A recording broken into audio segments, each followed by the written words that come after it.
ब्रह्मा तक उस परम सुख को प्राप्त करना, परम सुख की आकांक्षा है सबके अंदर। देख लीजिए, हम धन कमाते हैं तो सुख के लिए, परस्पर मित्रता करते हैं तो सुख के लिए, ब्याह करते हैं तो सुख के लिए, संतान करते हैं तो सुख के लिए, पद की चाह करते हैं तो सुख के लिए, जीना चाहते हैं तो सुख के लिए। हर चेष्टा हमारी सुख के लिए है। क्यों है? क्योंकि हम सुख सिंधु के अंश हैं। जो आनंद सिंधु सुख राशि, वो प्रभु कहते हैं ममई वांशो जीव लोके जीव भूता सनातन। सनातन अंश है तू मेरा, ममई वांशो। सुख सिंधु का अंश होने के कारण हमारे अंदर की मांग सुख है। पर जहां दुखालय भगवान ने पहले घोषित कर दिया इस संसार को, दुखालयम अशाश्वतम, यहां सब कुछ नष्ट होने वाला है। आज नहीं तो कल, कल नहीं तो परसों, चाहे जितने बीते बरस, पर नाश होगा पक्का। यहां कोई स्थायी चीज नहीं है। अशाश्वतम और दुखालयम, कुछ भी इकट्ठा कर लो, कुछ भी भोग लो, सुखानुभूति नहीं होगी। सुख कहते हैं जो स्व से प्राप्त होता है, दुख कहते हैं जो पर से प्राप्त होता है। पर से प्राप्त करने की सुख लालसा ही हमें दुख में फंसाती जा रही है। स्व स्वरूप है, पर सब कुछ है। स्वरूप के सिवा सब कुछ पर है। उमा कहो मैं अनुभव अपना, शत हरि भजन जगत सब सपना। ये स्वाप्निक सुख दुख ही है, जिसे हम सुख समझते हैं। ये सुख नहीं, ये सुख की छाया है, समझ पड़ती नहीं। ये गिरधर की माया है। ये ऐसी माया है, ऐसा लगता है इसको भोग लिया तो सुख नहीं मिला, इसको भोगें तो शायद सुख मिलेगा, इसको चख लिया अब इसको चखें, इसको देख लिया अब ऐसे भागता रहता है मन इंद्रियों के साथ। सबकी चाह सुख है, पर ये चाह की पूर्ति जगत में नहीं होने वाली, ये प्रभु में ही होगी। चाहे जितना भटक लो, जब तुम्हें विपत्ति, दुख और अशांति लगे, तब भगवान की शरण में आ जाना। देखना कैसी तुम्हें शांति मिलती, कैसे तुम्हारा हृदय आनंदित होता है। क्योंकि हम आनंद सिंधु के बच्चा हैं। हम जब अपने घर लौटेंगे तभी सुख मिलेगा। आनंद सिंधु प्रभु के नाम रूप गुण लीला के सिवा कहीं किसी को सुखानुभूति कभी ना हुई है, ना है, ना होगी। इसलिए श्रीपाद प्रबोधानंद जी महाराज कहते, नस्वर श्रुत धन जाया दिशु हरि माया मये सुन प्रयासम। कुरु पुरुषार्थ शिरोमणि माचिनु वृंदावने स्वयं पतितम। हे भाई, यदि तुम पुत्र में आसक्त होते हो, पत्नी में आसक्त होते हो, धन में आसक्त होते हो, मकान में आसक्त होते हो, मित्रों में आसक्त होते हो, तो तुम्हें रोना पड़ेगा, तुम्हें दुखी होना पड़ेगा। क्योंकि ये संबंध और ये शरीर सब नाशवान है। नश्वर सुत धन जायादिषु हरि माया मयेषु, यही हरि माया है। हरि और माया, हरि अंतर में चुपचाप मौन शांत गुप्त बैठे हैं, और माया प्रगट में चंचल दिखाई दे रही। ये जो शरीर, ये जो इंद्रियां, जो मन, जो स्वभाव, ये सब मायाकृत है। जो मैं है वो हरि का अंश है, वो हरि स्वरूप है, वो माया में नहीं है, वो मायातीत है, त्रिगुणातीत है। इस मैं को शरीर में तन्मय कर देने से शरीर संबंधी भोग प्राण प्रिय लगने लगे। भोग मिलते हैं धन से, इसलिए धन प्राण प्रिय लगने लगा। धन और भोग और शरीर संबंधी रिश्ते संबंध, यही भगवान की माया ने हमको फंसा लिया। आप सब देख लीजिए कितना हृदय अशांत है सबका, सबका।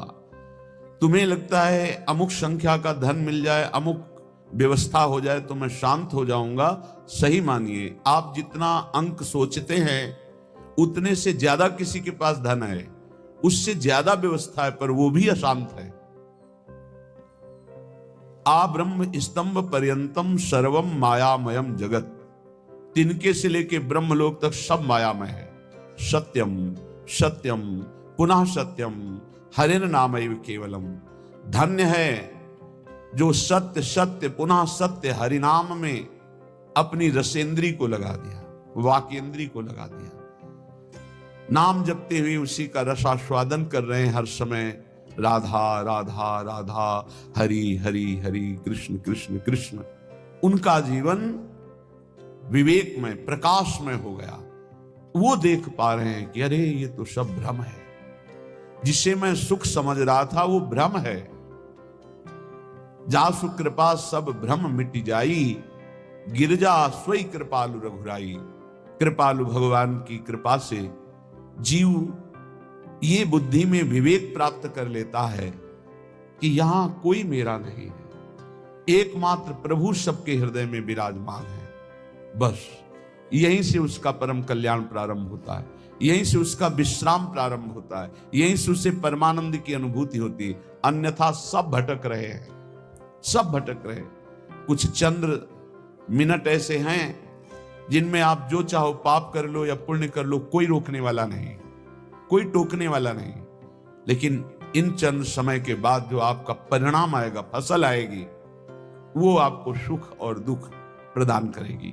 यदि पाप कर्म किया तो भयानक दुख मिलेंगे, पुण्य कर्म किया तो लौकिक सुख पारलौकिक सुख मिलेंगे। लेकिन पुण्य और पाप दोनों से हटकर त्रिगुणातीत भगवान का नाम जप किया तो भगवत प्राप्ति हो जाएगी।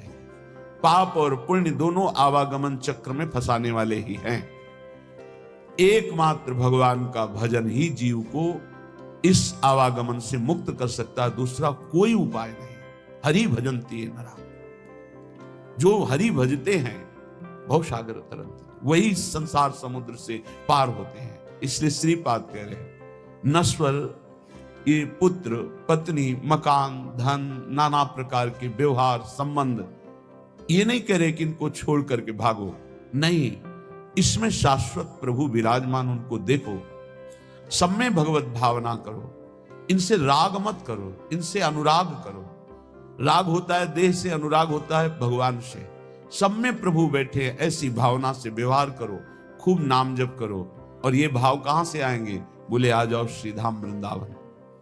वृंदावन की भूमि में आप जब सत्संग सुनेंगे, रसिकों का संग करेंगे, तो आपकी बुद्धि का परिवर्तन हो जाएगा। जो बुद्धि सांसारिक भोगों में सुख है ऐसा निश्चय करती है, वो विवेकवती बुद्धि होकर प्रभु में सुख है, स्वरूप में सुख है, ऐसा निश्चय करने लगेगी। बुद्धि का परिवर्तन हो जाना ही उन्नति है, बुद्धि का पतन हो जाना ही नाश है। बुद्धिनाशो प्रणश्यति, शास्त्र कहता है जिसकी बुद्धि भ्रष्ट हो गई उसका सर्वनाश हो गया। जिसकी बुद्धि शुद्ध है भले कुछ ना हो, लेकिन वो परम धनी, क्योंकि उसका सही निर्णय होगा। सही निर्णय करने वाला परम आनंद को प्राप्त होता है। इसलिए श्रीपाद की बड़ी जोर की निष्ठा से धाम वृंदावन की है। कहे वरमिहि वृंदारण्य सुवरा की मदन मोहन द्वारी। वरा की मुझे कुत्ता कुतिया बना दिया जाए वृंदावन का। ठाकुर मदन मोहन के द्वार पर, बांके बिहारी के दरवाजे पर, राधा वल्लभ जी की सीढ़ियों पर गिरा हुआ प्रसाद चाटेंगे और यहां ब्रजवासियों की फेंकी हुई जूठन खाकर हर समय प्रिया प्रीतम की चरणारविंद की रज में पड़े हुए उनकी कृपा मनाते रहेंगे। श्रीपाद प्रबोधानंद जी के पीछे कहा था, मुझे नाली का कीड़ा बना दीजिए। ये धाम है, धाम। हरिराम व्यास जी कह रहे हो मन वृंदावन को श्वान। हे हरि कृपा करो मेरे मन को, यही अच्छा लगता है कि अगर मुझे अगला जन्म मिले तो वृंदावन में ही मिले, भले मुझे कुत्ता बना दिया जाए। वृंदावन का बड़ा लाभ है, यहां हर योनि भगवत प्राप्ति कर लेती है। जैसे यहां आप देख रहे हो कुत्ता है या शुकर है या अन्य जीव हैं, देखो ये रज में लौटते हैं। जिस रज को ब्रह्मेश्वरादि सुदरूह पदारविंदो श्रीमत् पराग परमाद्भुत वैभवाया, परम अद्भुत वैभव जिस रज में छुपा हुआ है, जो भगवान ब्रह्मा जी, शनकादि, शिवादि याचना करते हैं इस रज में निरंतर वास करने के लिए। जो रज शिव शनकादि के याचत सो रज शीस चढ़ाऊं, उस रज में वो श्वान रात दिन सोता है, रात दिन उसी में शयन करता है। भोजन मिलता है तो उसी रज में मिलता है, और प्राण निकलते हैं तो इसी रज में निकलते हैं। और वृंदावन प्रभाव सुन अपनो ही गुण देत, जैसे बालक मलिन को मात गोद भर लेत। यहां जिसका भी शरीर छूटता है, ये धाम है, वो भगवत प्राप्त हो जाता है, वो प्रियाजू को प्राप्त हो जाता है। भगवान शंकर जिनके नाम की महिमा से काशी में मोक्ष प्रदान करते हैं, वो हरि जिनका नाम जप करते हैं, ये उनका धाम है, प्रियाजू का, वृंदावनेश्वरी का धाम है, ये राधा निकुंज वाटी वृंदावन है। इस रज में जो प्राण त्यागता है वो सीधे प्रियालाल के निज धाम दिव्य वृंदावन को प्राप्त होता है, चाहे पशु हो, पक्षी हो, मनुष्य हो, कोई हो। यहां साधन प्रभाव नहीं है, यहां धाम प्रभाव है। वृंदावन प्रभाव सुनो अपनो ही गुण देत, अपना गुण देता है वृंदावन, क्या परम पद प्रदान कर देता है। इसलिए कह रहे वरमिहि वृंदारण्य, इस वृंदावन में जो सब धामों का मूल है, शुभराकी मदन मोहन द्वारी, प्रिया प्रीतम के यहां दिव्य रूप विराजमान है। आज आप जब विट्ठल विपुल देव जी का पूजन होगा तो आप सुनेंगे बिहारी जी महाराज कौन है, साक्षात प्रिया प्रीतम। राधा वल्लभ लाल जी कौन, साक्षात प्रिया प्रीतम। राधा रमण जी साक्षात प्रिया प्रीतम। ये किसी मूर्तिकार की रचना नहीं है, ये स्वयं भू, स्वयं प्रिया प्रीतम मिलित रूप, ये वृंदावन धाम है, धाम है।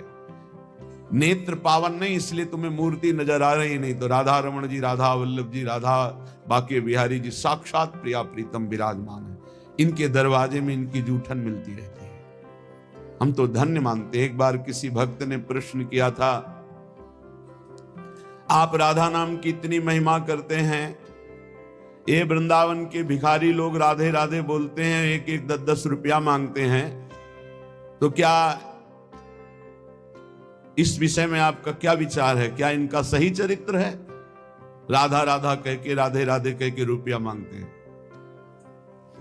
हमें अपने भाव से देखना है। जिसका चश्मा हरा होता है उसे हरा दिखाई देता है, जिसका लाल होता है उसे लाल दिखाई देता है।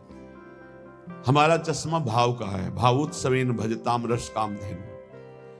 अखिल कोटि ब्रह्मांड नायक प्रभु श्री कृष्ण चंद्र जो कह रहे हैं, पूज्य भाई जी महाराज उस पद में लिखते हैं कि अगर मुझे कोई खरीदना चाहे तो निश्चित किया हुआ मूल्य है राधा नाम, राधा मुझे खरीद सकता है, ठीक है। उनके चरणों में लक्ष्मी जी सदैव चापती रहती है हरि के चरणों को, और वो राधा कहकर 100 रुपया पूरे दिन में या 200 रुपया इकट्ठा किया और कहीं खोली लिए हुए वृंदावन में छोटी कुटिया लिए हुए आटा दाल ला के खाता है, वृंदावन वास करता है। आप उसे भिखारी समझते हो? आप उसे नीच समझते हो? आप उसको इस वृत्ति को नीच समझते हो? और जो करोड़ों का गफला करके एसी में सोते हैं और व्यभिचार करते हैं, मांस मदिरा पाते हैं, उनको बड़े आदमी समझते हो? अरे इनके चरणों की रज के समान कोई बड़ा आदमी नहीं है। इनसे बड़ा कौन होगा जो रात दिन बिहारी जी के दरवाजे पे बैठे हुए हैं, 100, 200, 500 मिले उसी में खोली का किराया देते हैं, उसी से वो दाल रोटी ला के खाते हैं, मजीरा बजा कर राधा राधा कीर्तन करते हैं और वहीं लुढ़क के सो जाते हैं। दिन में रात्रि में उस कुटिया में पहुंचते हैं। आप क्या समझते हो? एक दिन एक संत भगवान को देखा, वो पद गाते रहते, पधार गए, 25 वर्ष पहले की बात होगी। रसखान जी के पद, बड़े बड़े रसिकों के पद गाते रहते थे, 100, 200, 500 उनको। इसके बाद राम जी आए में एक दिन भिक्षावृत्ति के लिए वहां, तो देखा वो बांट रहे थे एक एक वस्त्र, कुछ रुपए और भोजन सामग्री। तो उनको देखा कि अरे ये तो 10-10 रुपए वहां एकत्रित करते थे। नजदीक गए और कहा, बाबा ये आपकी तरफ से आपका कोई भगत? बोले नहीं, जो बिहारी जो दे देते हैं उससे हमारा काम चल जाता है, जो बच जाता है वो ऐसे संत से। क्या आप समझते हो? आप इन भिक्षुकों को क्या समझते हो, जिनके दर्शन करने के लिए पूरा जीवन हो जाता है, लोग एक बार भी नहीं आ पाते, रोज उनके दरवाजे में बैठ के उनकी जय बोलते हैं। आप इन भिक्षुकों को आप क्या समझते हो? वृंदावन के भिखारी किनके भिखारी हैं? बाके बिहारी के दरवाजे के, राधा वल्लभ लाल के दरवाजे के। आप विषयों के, भोगों के पापाचरण के भिक्षुक हो आप देख लो, हमारी बात कड़वी लगेगी, आप उनको भिखारी समझ रहे हो जो 100 रुपए में संतोष करके धाम वास कर रहे हैं। तुम अपने को देखो, करोड़ों ने भगवान ने दिया, फिर भी तेरे अंदर संतोष नहीं, फिर भी तू भगवान की दिन भर जय नहीं बोलता, फिर भी दिन भर भगवान का नाम कीर्तन नहीं करता। वो उनके धाम में रहते, उनके नाम में रहते, बाहरी दोष दर्शन करके अपने हृदय को मलिन करके धाम से चले जाते हैं बहिर्मुख लोग, यहाँ कुछ ले नहीं पाते। इसलिए यहाँ के भिक्षुकों की शरण हो जाओ तो बिहारी जो प्रसन्न हो जाएंगे। आप क्या समझते हो, ये जो बिहारी, जो राधा वल्लभ जी, इनके दरवाजों में, जो गलियों में यहाँ बैठे हैं, तुम साधारण नहीं समझना, साधारण मत समझ लेना। ये धामवासी हैं, महान योगियों को भी पवित्र करने की सामर्थ्य रखने वाले ये हैं। बाहरी तुम्हारे नेत्र हैं इसलिए तुम्हें दिखाई नहीं देता। श्रीपाद जैसे महापुरुष कह रहे, वर्मी वृंदारण्य स्वरा की मदन मोहन द्वारी। एक माई को देखते हैं, विदेशी माई है, 2500 कुत्तों को यहाँ के दूध, डबल रोटी, बिस्कुट, रोज उसके चरणों में प्रणाम करते हैं जब दृष्टि पड़ती। धन्य है माई, तेरा जन्म तो कहीं विदेश में हुआ, पर बिहारी जी की असीम कृपा है कि इन परम हंसों का तो सेवन कर रहे हैं। ये कौन है जानते हो? श्रीपाद जैसे महापुरुष कह रहे हैं, मुझे कुतिया कुत्ता बना दिया जाए, मदन मोहन के द्वारे पे पड़ा रहूंगा। उद्धव जैसे महापुरुष कह रहे हैं, यहाँ की गुलमलता औषधि बना दी जाए। हरिराम व्यास जी जैसे महापुरुष कहते हैं, यहाँ का स्वान बना दिया जाए। ये धाम है, यहाँ दोष दृष्टि मत करना किसी पर, अरे ये तो है, बिल्कुल मत करना। ये लाडली लाल के लाडले हैं, इनकी बाहरी बात अलग है, आंतरिक बात को आप नहीं जानते। बिहारी जी में पौशाले में एक माई पानी पिला दी, ये पहले की, अब तो ऐसी दिनचर्या श्री जी ने दे दी है कि कहीं भी नहीं जाना हो पाता। एक दिन फूल बंगला बना, वो 22 संतों को 1-1, 2-2 रुपया और 1-1 सेव ऐसे बांट रहे थे। बहुत ही उत्साह में भरी थी, जैसे उसके बेटे का ब्याह हो रहा। पूछा, माई ये आज तू पौशाला से हटकर, पानी पिलाने से हटकर ये क्यों बांट रही है? क्या कोई उत्सव है? हाँ, आज हमारी बिहारी जी को फूल बंगला बना है, जो पानी बेचने से पैसे मिलते थे पिलाने से, उनमें से आज फूल बंगला। ओ फूली, आप क्या समझते हो? पानी पिला रही, 1-1 रुपया एकत्रित कर रही, बाद में फूल बंगला बना रही। आप इनको ऐसे मत देखिए कि भिक्षुक हैं, अरे ये तो मांगने वाले हैं। नहीं नहीं नहीं, ये बिहारी जी के कृपा पात्र हैं। जहां बड़े बड़े आचार्य कोटि के महापुरुष मांग कर रहे, हे हरि हम कब हुई हैं ब्रजवासी, वो उनके दरवाजे पर पड़े रहते हैं। अहो भाग्य, अहो भाग्य जिनको ऐसा सौभाग्य मिला कि गलियों में बैठकर राधा राधा करके पूरा दिन व्यतीत करते, जो मिला उससे उदर पोषण और भरोसा केवल बिहारी बिहारिंजू का, और धाम वास कर रहे हैं। यहाँ के पशु पक्षी सब महामंगल मोद में, ये सब भगवत प्राप्त होंगे, ये सब भगवत प्राप्त। आप नहीं समझते धाम की महिमा को। जब महापुरुषों की कृपा से, चरण रज के प्रताप से महिमा प्रकाशित होती, तब ये लगता है अहो भाग्य इनके। उसी ठसक में आपको कहते हैं पास बन चुका है, सबको श्री जी के पास जाना है, उसी ठसक में बोलते हैं। हम कोई तुम्हें विनोद में या मजाक में ढांढस नहीं बंधवा रहे, हम सत्य वस्तु का वर्णन कर रहे हैं। श्रीपाद कह रहे, अपि शरमापि रमा प्रिय सख्यपि नान्यत्र नो रमापि श्यामो। वृंदावन की कुतिया कुत्ता बना दो प्रियाजू, पर बाहर लक्ष्मी की प्रिय सखी बनाकर मुझे मत भेजना। अर्थात महावैभव संपन्न कोई रानी महारानी ऐसे मुझे वृंदावन की कुतिया बना दो, वृंदावन का कुत्ता स्वान बना दो। क्यों? क्योंकि कभी गलबहियां दिए हुए प्रिया प्रीतम निकलेंगे, हम पर दृष्टि पड़ जाएगी। ये हमारे दरवाजे का है, बस ये बात देख लेंगे तो हमें वो वस्तु मिलेगी जो बड़ी बड़ी साधना से नहीं मिलती। और देख लिया है, अगर देखा ना होता तो यहाँ रह नहीं पाते, यहाँ आ ही नहीं पाते, यहाँ जन्म ही नहीं हो पाता।